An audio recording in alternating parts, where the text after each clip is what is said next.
Hey everybody, what's going on? Welcome back to New York State Music in Motion here, where we interview New York State artists. We are back for season 3. Thanks very much. I'm your host, Frank Palangi, and we're going to get rocking. This season, we are sponsored by the Helpin' Friendly Salve, an all-natural herbal extract. You can check them out at thehelpinfriendlysalve.com. What's up, everybody? Today we have John Hall for the band Orleans. According to Wikipedia, he's written 18 records, and this dude has played with many different legends through the years. What's going on, John? How you doing? Good, thanks, Frank. I'm doing good. I'm out in Oakland, California at the moment. And how's the weather out there?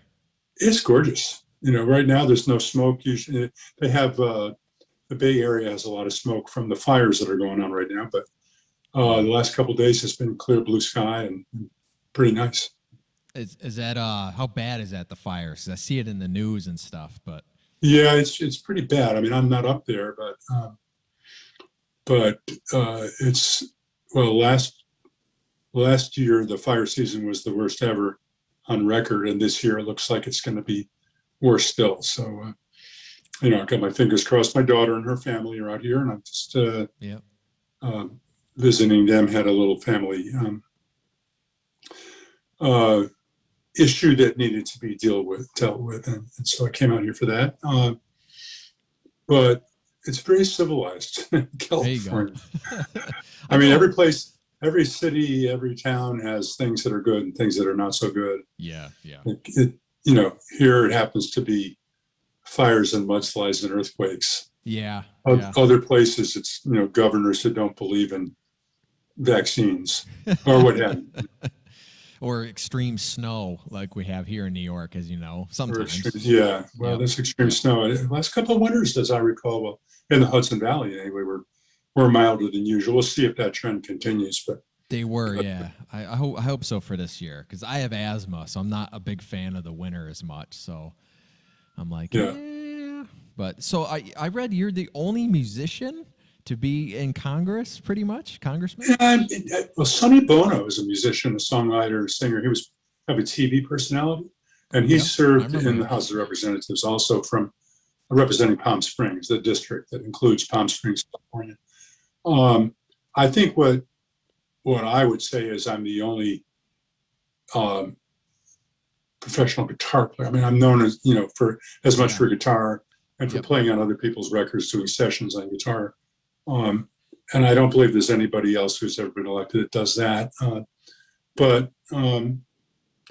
there are various people in the public eye who have run, as we know, and won fairly high office.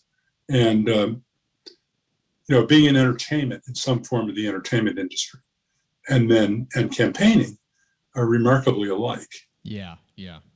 Now, if you get elected and you actually wind up having to serve, that's pretty hard compared to the campaigning part and complicated. But it can be done. Yep, takes a lot of will. I can only imagine. I'm not really a big politics guy, but I'm like that's a lot of stress and a lot of pressure, I imagine. It is. Anyways. So it takes a lot of willingness to learn. I mean, when I got elected in 2006, I went through three weeks of orientation. They call it drinking out of a fire hose because there's so much information coming at you about how that's bills great. Are drawn up, how they're passed, what the subcommittees and committees do, how to staff up, how to find a good chief of staff, how to get people in your office that are schedulers and legislative aides and a legislative director and district office staff, so that at home in New York, in the 19th district of New York, I had to have a couple of offices there that were staffed with people who could help constituents. Anybody who came in with a problem, whether it was, veterans benefits or whether it was a passport or visa problem or you name it, you have to have people who are sharp enough to be able to run interference for your constituents, and all members of Congress do that, some better than others. How did you go from being a musician to I want to get into that? Well, I started actually a long time ago doing environmental organizing and benefits for different environmental causes, and was involved with stopping a giant landfill and incinerator in my hometown of Saugerties, right east Yeah. of Woodstock, New York, Yep. I've been through there. that the county wanted to put in there. And then I was also involved with stopping a nuclear plant that was scheduled to be built in Cementon on the west bank of the Hudson, about 6 miles north of Saugerties. Okay. And I went to the hearings and I saw what was going on. It was obvious that the commissioners from the State Power Authority and the Federal Nuclear Regulatory Commission wanted to blast ahead full speed without really caring what the people thought. And folks who lived near there were generally against it. And there were a lot of unanswered questions. And so I did those kinds of things. We stopped that landfill and incinerator, and we stopped that nuclear plant from being built. And so I'd had a little bit of flexing that muscle. I helped to get the town to put in the first zoning in Saugerties. I was kind of in the activist side of politics, where I got to see that you can, an individual or a bunch of citizens, neighbors, people in the same town could get together and make something happen, make something change. And that, if you show up with 200 people at a town board meeting, they pay attention because usually there's nobody there. Yeah. Same with the school board. And I was on the school board I was elected twice. And the second time as president, my fellow trustees elected me president of the school board. And my daughter was in high school and had freshman, sophomore, junior year on austerity budgets because the board couldn't come up with a budget that the voters would approve at the polls. So I was determined that her senior year be funded fully. So there's smaller class sizes and, advanced placement languages and math and all those kinds of things. And so I was elected, and every year I was there, we passed a budget. So there was no more austerity. But those are things where you learn that at these meetings, like the school board meetings, no one shows up. There's usually, a couple of gray-haired ladies in the front who are complaining about property taxes, and there'll be a representative of the teachers union or the custodial union, local TV network, and the local TV network, but basically nobody from the community. I asked one of my friends, how come you don't come to these meetings? And they said, that's what we voted for you to do. You can go to these. I'm going to watch TV with my family. It takes people getting really upset to come in. So if you show up on any given issue with a bunch of people, they definitely sit up and take notice. So going all the way back, right? What made you want to learn guitar from the very, very beginning? Well, I started playing piano when I was 4.5. I loved the Marines hymn, and I figured out for myself on my parents' old upright piano how to play the Marines hymn with both hands. Okay. Da, da, da, da, da, da, so by ear, you learn a lot of stuff by ear then.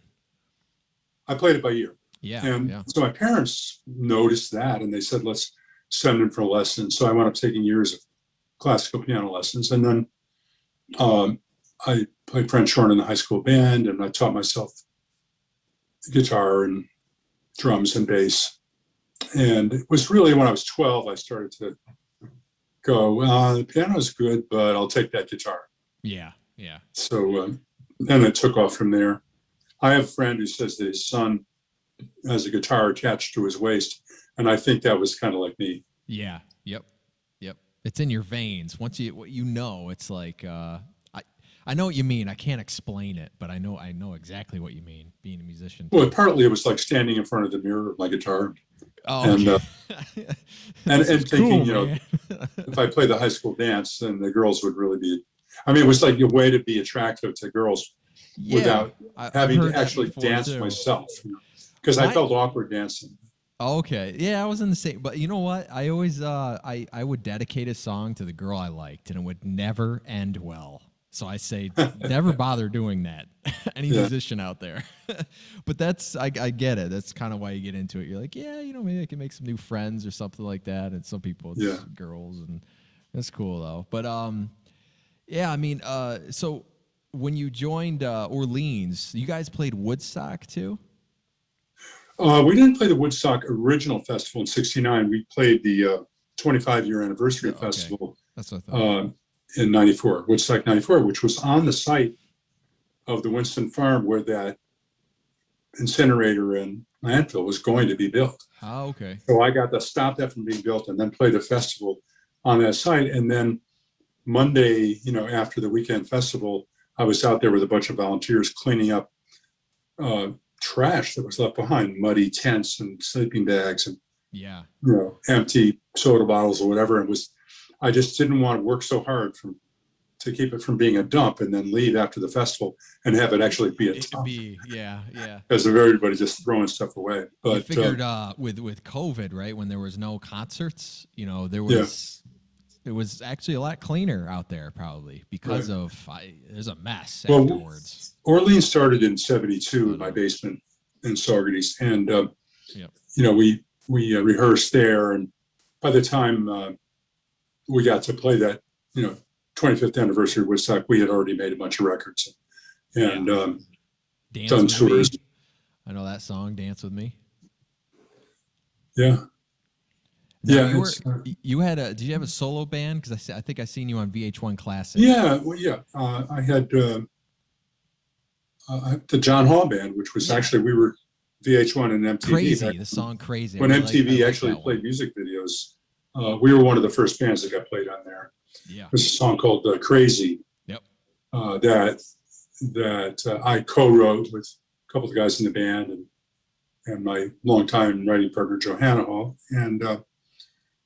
and we were we did two videos. We did one for a song called "You Sure Fooled Me," and that they had a budget for, and there was like an actress playing the female role in this video. It was like a story video. Yeah. And it was pretty good. But the one that got all the play was a fake live video where we went on the stage at the Roxy in Los Angeles, and they put out a casting call for people to come be the audience. And at the time, anybody who saw like come be an extra in this music video would just show up and have a great time and hope to be on TV, which some of them were. Yeah. That's what I thought they did back then. They hired the audience for those types of videos. Right. Scream and. Yeah, and so this was we just ran the song down, listening to the record playing back through our monitor speakers, and lip syncing and finger syncing on the guitar. Yeah. And that's the one. It was really cheap to make. That's the one that got a ton of play compared to the expensive one with the actress and the extras and all that stuff. Yeah, the full thing. Yeah, it's a lot of work to get a music video down, even down to, did you have, were you part of the visionary of the plans for the story and all that kind of stuff, or somebody else handle that? Yeah, I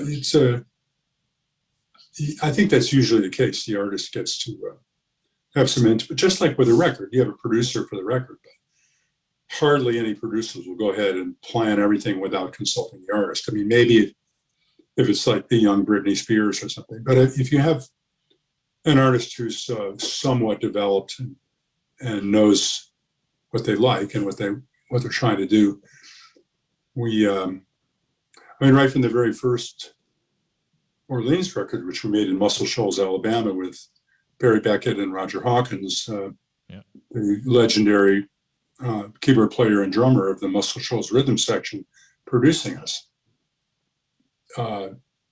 We were fans of theirs. We're big fans of all the Wilson Pickett records, Mavis Staples, "I'll Take You There," and Paul Simon records and stuff that were done. Aretha, who recorded at Muscle Shoals. But we definitely wanted to play the instruments ourselves, and we did. And we'd worked out the arrangements. At that point, we'd been playing original material for a year or more, and we had the arrangements all worked out and the vocals worked out. So, and plus I had produced a couple records before that. I produced a duo called Pacheco and Alexander for Columbia Records, and you work with Janis co-produced Joplin? a John Hall solo record called Action, and had made a record before both of those with the band called Kangaroo that I was in. Actually played bass in that band, but we made a record for MGM. So I had several albums behind me, even when we did the first Orleans album. Yeah. And so it's none of us were really neophytes. Yeah. When you worked with like Janis Joplin, I read you worked with Doobie Brothers and Vince Gill, Kenny Chesney. Was that live stuff or was that studio stuff? Well, Tubies I worked with on the No Nukes concerts. They played a set there, and we did my song "Power," the No Nukes anthem, which talks about "Give me the warm power of the sun, give me the restless power of the wind." I mean, it's really all about alternative, renewable energy. And they were the house band for that. They played, the Doobies were the band. Oh, James okay. Taylor and Michael McDonald and I split the vocal on it. And so, that was, I actually knew James before that a little bit, but, and had met the Doobies on different occasions, just sort of in passing. Vince, I've never actually played with Vince. One of the singers on my new record, Andrea Zahn, sang for years with Vince and played fiddle with him, but I never played with Vince myself. Oh, okay. But I played basketball with him and racquetball. That works. Anything, right? I talked with a guy once. But I played with Seals and Crofts on their second album and played guitar in the studio with them. Wow. And with Jackson Brown. Orleans did a tour with Jackson Brown, the Running on Empty tour. And I played on the Little Feat record, All That You Dream. The song, All That You Dream, on the last record album was the title of the album. And did a 3-month tour across the country with Little Feat. So I met people sort of, either I was working directly with them, like Taj Mahal. I played in his band on the road, and also made a double live album at the Fillmore East and Fillmore West with Taj.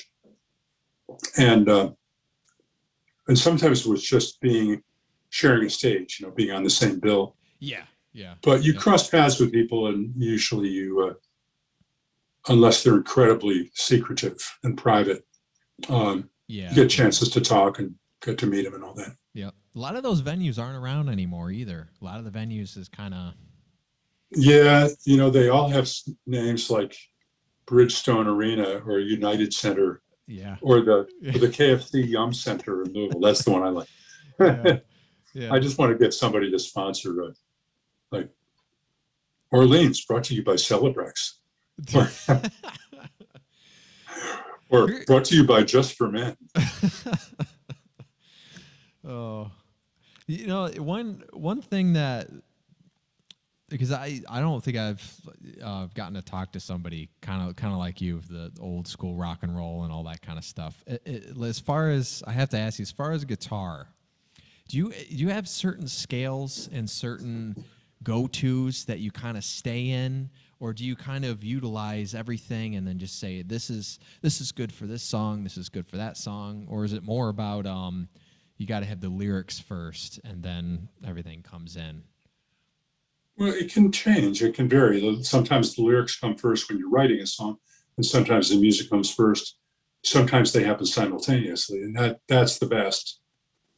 If it sort of appears as a piece, and I don't mean to use that word lightly, because I really do think that with any creative person or athlete, because it's similar in a way to athletics, that the spirit comes through.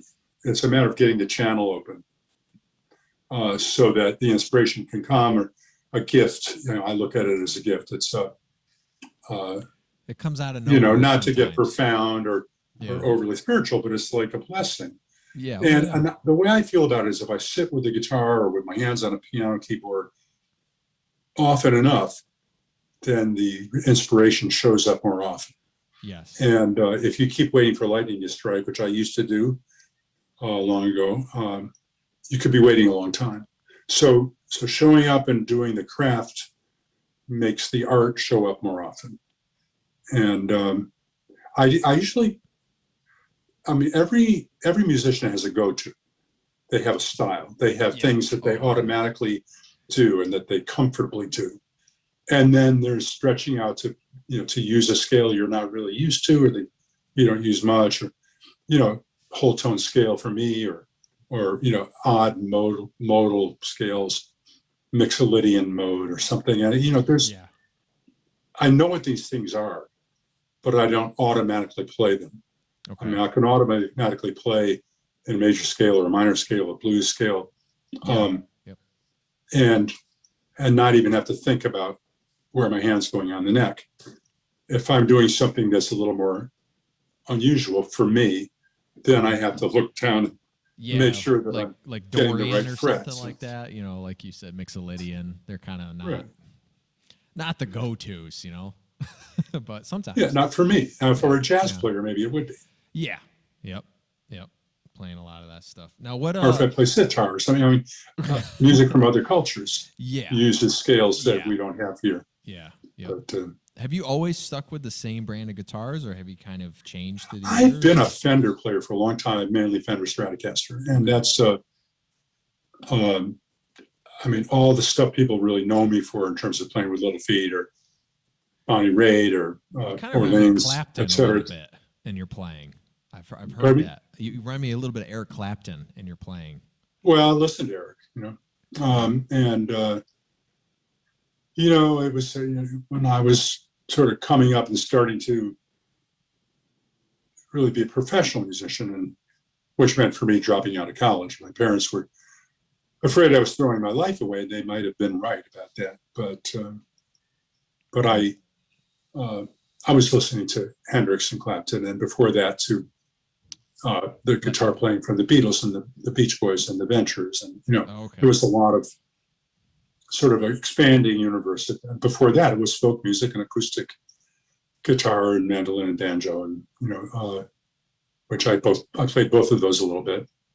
But yeah, so I'm mainly a Fender player for acoustics. I play Martins or Taylors for the most part. Okay. Now, what was your favorite decade? Because I know music has changed from the 80s and whatever. Are you in life or musically? Well, everything, because there's a lifestyle and the style of music. It kind of go together. But I'm really enjoying this decade. Are you? Okay. I am, yeah. I mean, look, it's a drag to have a pandemic going on. We all know that. Yeah. My parents were born in the 20s, right after the last pandemic. Yeah. And now I know why my mother was always saying, wash your hands, John, because her mother was telling her that when she was a kid. Yeah. Having just gone through the Spanish flu. So, my granddaughter is going to be saying that to her kids, I'll bet. Mm-hmm. But the 70s were, when we had our first big success and sort of broke out onto the scene musically, and album sales and airplay and all that, and singles. But, there's been some great music made. I mean, I grew up with 60s music, and I learned the music of the 40s and 50s. My parents were big into Broadway show music. Okay. And also into classical, but the show music they used to dance around the living room, Yep. Ballroom dancing, listening to I've grown accustomed to your face. Yeah. It's cool. Second nature to me now. One of the reasons I love the James Taylor American Standard record is because he does his version of all those the Great American Songbook. Yeah. Things like It Was Only a Paper Moon or It's Almost Like Being in Love. Great songs. Lerner and Lowe, Gershwin, Rodgers and Hammerstein, just the great American composers. And that's all been an influence on me. Bob Dylan's been a big influence on me writing-wise. And then as I got more into rock and roll and that side of the contemporary music system unfolded, I was really into trying to write like the people I loved, which, from the Beatles on, included Joni Mitchell and Jackson Browne and the Eagles. And I also, I really loved Hendrix's rhythm guitar playing.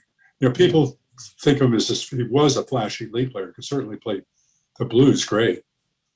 But when I was playing in the band Kangaroo at the Cafe Wa in Greenwich Village in the late 60s, Jimi Hendrix came in to hear us and sat in the front row on one of our sets, and he was playing around the corner at the Cafe A Go-Go as Jimmy James and the Blue Flames backing up John Hammond, doing straight blues, just killing the blues. Yeah. But I always loved his rhythm playing even more than his lead playing. Yeah. Every song of his was based around a guitar lick, Foxy Lady or Think We Better Wait Till Tomorrow. Mm-hmm. All those tunes that would start with a guitar lick that was bubbly and, or raunchy or whatever, but it was a very strong skeleton that the rest of the song was hung on. So if you listen to Dance With Me, starts with a guitar lick, and the song's built around that. Still the One starts with that guitar lick. Everyone almost. Half Moon, the song that we wrote for Janis Joplin that Orleans recorded, also starts with that guitar lick. So I Waking and Dreaming, the title of our biggest selling record, title track, is built around a kind of a funky rhythm guitar lick. And so that's something I've always done, and it's not so much conscious as it's how the music I like largely is done like that. I can still hear it. Let's talk about your new record. I listened to a couple songs, and I can actually hear all that still in this. Oh, yeah. Reclaiming My Time, right? That's what it's called? Yes. Now, I heard a little bit of Johnny Cash, and you even do the hello, the low. Oh, yeah, right. Yeah, I like that. Oh, the song Lessons. Yeah. So Lessons is built around a guitar lick. Yeah. And I play slide guitar on it, too. But it's kind of like blues meets country. And yes, I did hear that. Yep. Yeah, and I'm a natural baritone. I've always wanted to sing like Little Richard or Paul McCartney, but I don't have that tenor range. Yeah. So on Lessons, I got to sing low, and but that's a song that Jonelle Mosser, one of my favorite singers, a blue-eyed soul singer from Nashville, who Johanna and I've written a lot of songs with together. We wrote that song, and it's just about how you go through rough spots in life and you learn something from them. And so the lyric starts, I needed to learn patience. I wound up in a traffic jam. And I had a friend who recently just said to me, experience is something you get right after you needed it. And the song's kind of like that. Yeah. So, I heard some Netflix. I'll be a genius some before modern long. stuff in your lyrics too. You mentioned Netflix. I like that. Yeah. Alone Too Long. Yeah, the second Sitting track. on the couch, I think you said something Netflix. Yeah. Well, the song was written because a friend of mine, John Paul Daniel, who co-wrote about half this record with me, lost his wife of 35 years to pancreatic cancer. Oh, wow. And he was in deep grief, of course. And after about, 6 or 8 months, he asked another friend if it was okay to start dating yet. And the guy said, don't stay alone too long. You might start to like it. And I thought, that's got to be a song. And so I was too close to home for John Paul. So we finished the song with my friend Tad Richards from up in Socrates, at Opus 40. He's the guy whose stepfather built Opus 40, that big rock sculpture. And Tad's an artist himself and a sculptor and a painter and all that, and a wonderful writer. He wrote the lyrics to the second and third verses of that. And it was him going, look at yourself another evening with Netflix. But we were all in this thing, which started out being about John Paul losing his life partner, and wound up being, the song started right before the lockdown from the pandemic, and we finished it after everything was locked down. So it was all about, microwave dinner for one. Yeah, I remember that line. Yeah. Yeah, so it's we try to. I love writing about whatever's going on or whatever I feel strongly, because if you're writing about stuff that you don't feel strongly about, why should anybody else feel strongly about it? What about the song "I Think of You"? What's that about? Yeah, I wrote that song with Sharon Vaughn, wonderful Hall of Fame songwriter from Nashville, and she's just a terrific lyricist. That's entirely her lyric and entirely my music. It's just okay. And sometimes you can write, like sit down and have an appointment to write, and it works. Yeah. And that's what happened with I Think of You. We just had a date to write, and we finished the song fast enough we could go out for lunch. And that's the kind of writing day they like. Yeah, yeah. And I notice the ones that just go smooth and fast are usually the best ones. The ones that are like, you have to come back to it and back to it. It's like, just, I don't know. It just never comes out. A lot of times that's true, Yeah. but sometimes not. Was Still the One, Johanna was talking to a neighbor of ours who asked her to write a song about people staying together because she and her husband were divorced. And she said, there's too many songs about people breaking up. And so Johanna wrote Still the One, and she handed the entire lyric to me on the back of an envelope, and I wrote the music in about 15 minutes. Yeah.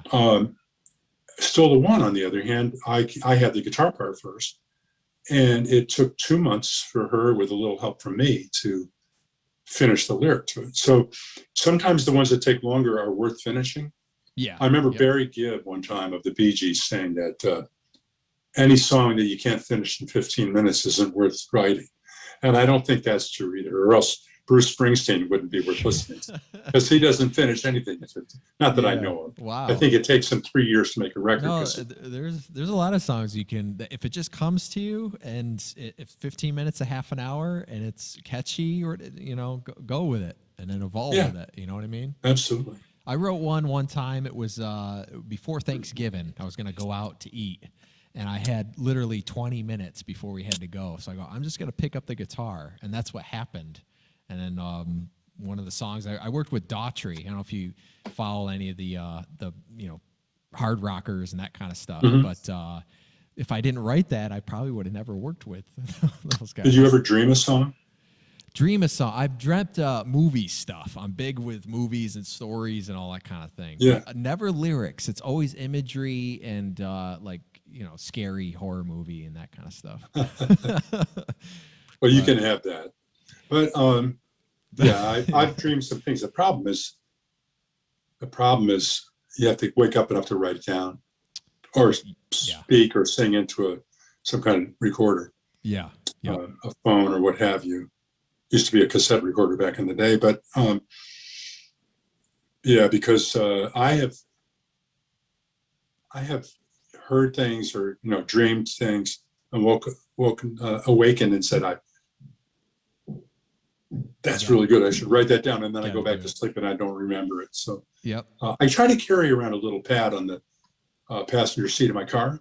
And a pen, so that sometimes I'll think of something while I'm driving. I pull over and write it down. Yeah, it just comes to you sometimes, like with me with the movies, or something I'll hear in passing. Like somebody will say something, even if you're at like a restaurant and you're like, I've never heard that line before, and then you just write it down or think about it. You know what I mean? You just never know. Yeah. Music's a little different, I think. Music is kind of like you're a little more focused on it. It's not like pieces like words are sometimes. Mm-hmm. But it's amazing how you can form a song out of just a couple of lines. You're like, it's strong, man. Let's do that or something. But yeah, the inspirations are everywhere. Do you get a lot? I mean, obviously you write a lot with your friends and stuff like that. Is a lot of the songs from your family inspired, like family events and that kind of thing? Yeah, they're inspired by that. They're inspired by, you know, me figuring out things myself in terms of like my life, my experiences, what I could have done better, or should or shouldn't have done at all. Looking back. And it's also sometimes inspired by the news. I mean, I've written songs that came right out of the pages of the New York Times. We wrote a song called Johanna and Jonelle and I wrote a song together called One Tribe. That is it came out of an article about how the conflict in Africa between the Hutu and the Tutsi was based on the shape of their nose. That's how one tribe could figure out the other tribe that they wanted to kill. Okay. It's like, your nose is shaped differently from mine, so I'm going to kill you. Wow. But the song also touches on the Catholics and Protestants in Northern Ireland who were bombing each other and killing each other. And it talks about there's the always last verses, the Democrats and the Republicans. Yeah. Thems in the pubs, like the Crips and the Bloods lashing out. You don't think like I do, well, I'll knock the words from your mouth. Media feeding it, bleeding it just for a buck.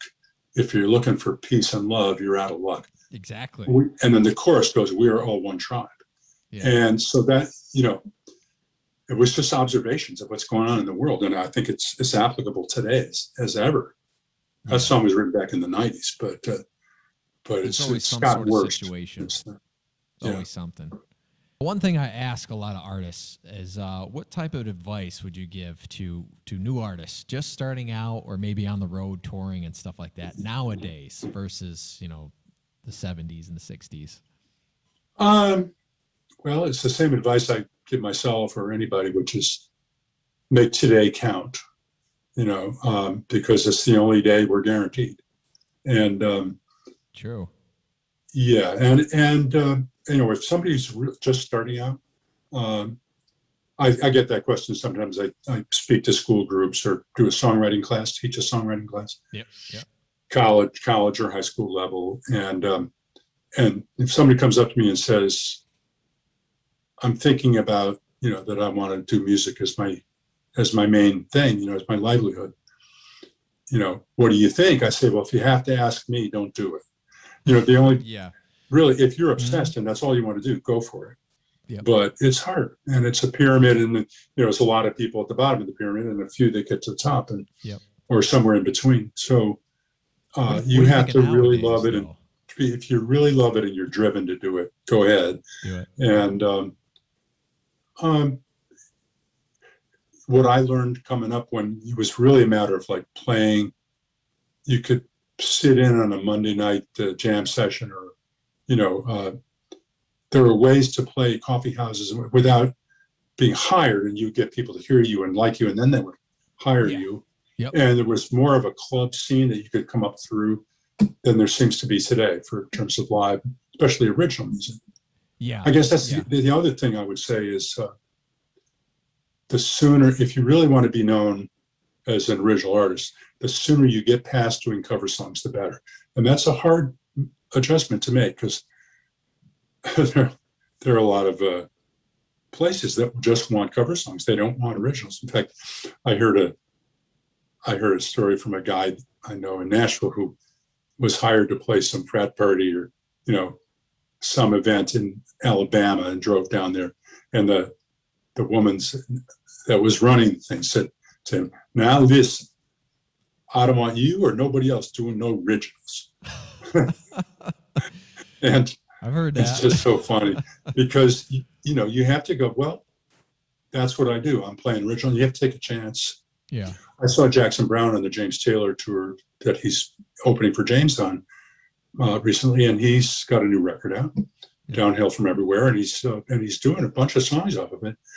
And with him, he's only playing an hour, or maybe an hour and 15 minutes or something like that. Usually he can do a whole night by himself. Yeah. But he is doing a bunch of his new songs, and the audience likes them, but they all want to hear "Doctor My Eyes" or that was going to be the Pretend or whatever. He gets to those, but he just says, "Well, I'm going to do one more of these, and then you can hear something you already know." And it's even he at that stage of his career has to plan how he's going to get the new stuff in. Yeah, it's so weird. It's like the audience is, I don't think they would take a full show of all new songs. You know what I mean? They're always waiting for that hit to come in, and then they're like, I don't know what it is. I don't understand. Elvis Costello did a whole tour of all new songs, and people hated it. Yeah, I don't. They bought tickets. They came in expecting your Allison or whatever. Yeah. What's so funny about Peace, Love, and Understanding? They get all new songs. And you're like, I'm the same artist, dude, playing for you. Well, the point is, I guess I'm an artist. Yeah. And I think that's what he was trying to say. It's like I'm enough of an artist that I'm not going to play the old stuff. Yeah. And that you have to walk a line, I think, between making people happy. I mean, it's supposed to be entertainment. And, yeah. I guess you got to give them what they want a little bit too. I don't know. It's both. Yeah, with Orleans, because we're out touring now. We're going to be next week. We're going to be in Florida for a couple shows, and Missouri, and we generally have to play. We think we have to play "Dance With Me," "Still the One," "Love Takes Time," "Let There Be Music." There's a list of maybe half a dozen things that they really want to hear, and and then we pull in some album tracks and a couple of new songs. Yep. But if we had a longer set, we would do more new stuff. But frequently we're being billed with other bands. We do a lot of work with Firefall and Ambrosia, Pure Prairie League, bands out of our current 70s time slot. And so in those shows where we're in a package, we don't get as long sets.